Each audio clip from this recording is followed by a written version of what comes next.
Former Minister S.B. Dissanayake, who is now spearheading the 16-member group of the Sri Lanka Freedom Party, responds to questions about the current political situation and the next presidential election. The excerpts of the interview, SLFP should quit Govt as soon as possible. 19A is full of ambiguities and grey areas. They should think of broader unity. Mahinda, President Sirisena should read results of February 10 elections properly. MP Jayampathi Wickramaratne should be held responsible as the one who drafted it. The President has understood the fact that it is difficult for the UPFA to be with the government. Your group sits in the opposition now. What is the next move? We try to get more members to our side from the government. We hope a large number of Spurs who serve in the government at the moment will team up with us shortly. Now, one SLFP section is with the opposition. There is another in the government. You all claim to be Spurs. What is this bizarre political situation? The problem is even more complicated than you mentioned. There is the third section directly involved in the politics of the joint opposition. There are 3 factions. It does not augur well for the party. We are trying to unite all these factions under the banner of the party. What is the first step aimed at this? First, we have to make sure that those serving in the government join hands with us. Secondly, we should ensure that the SLFP formally severs its links with the unity government. Thirdly, we have to bring all 3 factions under a common front that includes the left-leaning, progressive and patriotic political forces which do not even have parliamentary representation. In drafting the constitutional amendment, the UNP leadership appears to have made it a point to include such a provision to the effect that Parliament cannot be dissolved for 4.5 years. That is to make sure that Parliament cannot be dissolved during the term of the UNP leadership as the Prime Minister. What is the main barrier you face in ensuring the departure of SLFP from the government as a party? The party has to take a decision. The SLFP Central Committee should decide it. Normally, the party leader's decision prevails on such matters. It is the same with any party. So, do you see that President Maithripala Sirisena is at a loss to take a decision? The President has not decided when to quit the government. However, he has understood the fact that it is difficult for the United People's Freedom Alliance (UPFA) to be with the government. Likewise, he also realized that left-leaning and progressive people of this country abandoned the UPFA because of its political alignment with the UNP and the unity government. Above all, he has now understood that it is difficult for him to ensure incorruptible, democratic, transparent, accountable and harmonious governance with the UNP.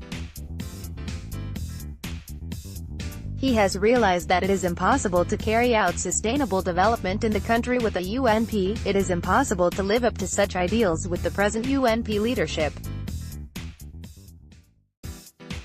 Be that as it may, he cannot simply decide to leave the government. He is the president. He is obliged to govern the country whoever leaves it. Earlier, the president had the power to dissolve parliament at his will after 1 year. The 19th Amendment to the Constitution took that power away from him. As a result, as the president, he has to form a government, come what may, rather than seeking a fresh mandate from people at an election. Furthermore, the UNP is one among the main political forces that elected him as the president. The UNP leadership is behind him. We hope he will take the right decision at the right time after weighing the pros and cons of all these things. However, he gave us his blessings for us to sit in the opposition as members of his own party. Do you fight for the opposition leader post? We do not expect it that way. If the UPFA formally leaves the government and joins hands with the opposition, it will deserve the opposition leader post. At the SLFP Central Committee (CC) meeting due to be held today, will you insist that the party should leave the government? We have already proposed it to the CC.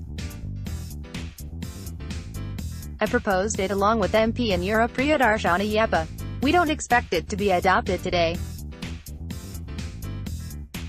We only intend to take decisions regarding the political reforms to the party. The president lost his power to dissolve parliament. The 19th Amendment was incorporated into the Constitution under the blessings of the president. Do you see it as a mistake? It is not a mistake by the president. None of us considered it that seriously at that time. In drafting the constitutional amendment, the UNP leadership appears to have made it a point to include such a provision to the effect that Parliament cannot be dissolved for 4.5 years. That is to make sure that Parliament cannot be dissolved during the term of the UNP leadership as the Prime Minister. In fact, some UNPers argued that the Prime Minister could not be removed under any circumstances, even through a no-confidence motion. Actually, there is ambiguity in the Constitution whether the Prime Minister can be removed through such a motion or not. There are a lot of gray areas in the 19th Amendment. Those who drafted it were fully trusted by us at that time. Therefore, we did not pay attention to it. Actually, who is responsible for drafting it with such gray areas? Actually, it is MP Jayampathi Wickramaratne who drafted it. I learned from another minister that MP Wickramaratne initially drafted something even worse than what was enacted. It appears that there is a dictatorial prime minister instead of a dictatorial president. It does not bode well for the country. MP Jayampathi Wickramaratne is responsible for it. There are lots of talks about the next presidential candidate. The president says he will not retire from politics. Who is the candidate in your mind? The president should not retire from politics. He is the party leader. If he remains, he should contest. It is good that the UNP thinks of fielding its own candidate. The joint opposition considers 3 possible presidential candidates: Simal Rajapaksa, Basil Rajapaksa and Gotabaya Rajapaksa. All these are positive political developments. Yet, we all should get together and agree on one candidate. Who is the best bet? I will not mention anyone. We have to think of the persons who can get the vast majority of votes from the people. First, we have to make sure that those serving in the government join hands with us. Secondly, we should ensure that the SLFP formally severs its links with the unity government. Thirdly, we have to bring all 3 factions under a common front. What do you think of Gotabaya Rajapaksa as the candidate? Of course, he displayed his talents as the defense secretary at that time. He is the one who ensured unity among the 3 forces. The then Army Commander, Minister Sarath Fonseca, tried to sow discord among the 3 forces. Actually, only Gotabaya Rajapaksa struck unity. In the urban development, he was efficient and delivered a whole lot of work. He has proven himself as the defense secretary and the head of the Urban Development Authority. Nevertheless, he antagonized the minority communities. He has attraction among the Sinhala Buddhist people, intelligentsia and the middle class in particular. At the same time, the minority communities fear him. In the selection of the candidate, there are 2 decisive persons: former President Mahinda Rajapaksa and current President Maithripala Sirisena. Former Minister Basil Rajapaksa, who formed the Sri Lanka Patijana Peramuna (SLPP), is also a decisive factor. I think the 2 leaders should consult each other and decide on the candidate. All the others will fall in line with that decision. There is a lot of antagonism between the president and the former president. Will they be able to see eye to eye as a result? They worked as the chairman and the general secretary of the Sri Lanka Freedom Party for 14 years. They acted in camaraderie with each other. There is a demand from the left-wing, progressive forces in this country. None of these two leaders can act regardless of that demand. They cannot disregard people's demand also. If they read the results of the February 10 election properly, they cannot play around with the public opinion.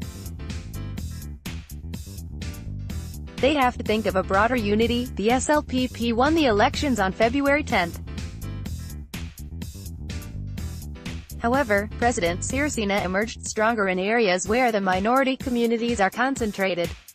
The president's SLFP won some electoral wards in the north and the east. In our areas, we saw how the Muslims and the Tamils were rallying behind us. The election results can serve as the guiding factors for the two leaders. Is there any possibility for the UNP, the SLFP and other parties to get together against SLPP at the next presidential election? If there is a change in the UNP leadership, such a political strategy can be contemplated. Yet, it is not certain whether such a strategy can lead to electoral success at the next election. At least, it can be considered if there is a change in the UNP leadership. The present leadership is unpopular even within the party. He faces charges related to the central bank bond scam. Also, the UNP leadership is responsible for the current economic collapse. Earlier, the president had the power to dissolve parliament at his will after 1 year. The 19th Amendment to the Constitution took that power away from him. As a result, as the president, he has to form a government, come what may, rather than seeking a fresh mandate from people at an election. What do you think of the JVP's plan to bring the 20th Amendment to the Constitution to abolish the executive presidency? There is nothing to talk about it. It is a private member's bill. There are so many such motions and bills. Only a handful participates in such debates in Parliament. If there is a bill for the amendment of the Constitution, it has to be perused by the Attorney General. Then, it has to be approved by the Cabinet. It has to be endorsed by the Legal Draftsman's Department. Afterwards, it has to be presented in Parliament. It is a long process.